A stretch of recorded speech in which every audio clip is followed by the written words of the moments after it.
cut skill.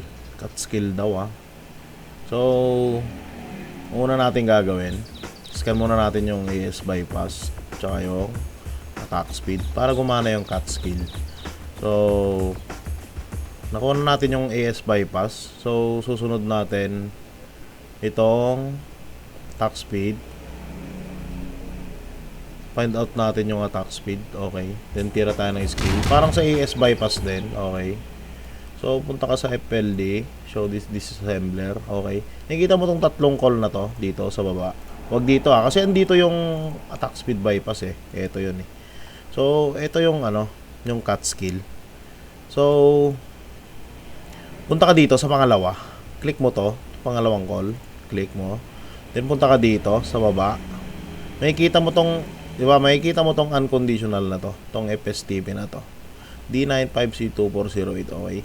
So, go to address mo yan. Then, copy. Then, paste mo dito. Go to address dyan sa baba. Then, paste. Okay. So, kakopy mo lang to. Add this address mo. Copy. Then, paste mo dito. Yan.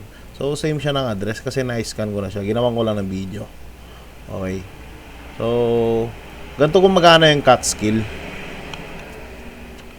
So, ang value ng cut skill natin is D8. So, tira muna tayo ng skill. Okay. Then, valuean natin yung AS bypass D8 din. Then, yung attack speed natin, mga 2. 1 lang siguro. Okay. 2. Pwede na yung 2. Kita nyo yung skill. Nagkakat siya. Tingnan mo. O, diba? Kusang nagkakat. Nagkakat siya. Kita mo. Gumagana lang to sa mga yung mga mabagal itira. Okay.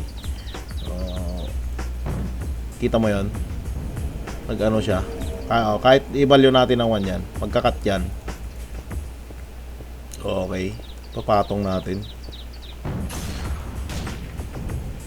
O, diba? Dalawa yung damage agad. Cut skill na yon. Yun yung cut skill. So, isa pa. Tira natin. O, diba? Dalawa. So, yan yung cut skill. So, yun lang. Thank you.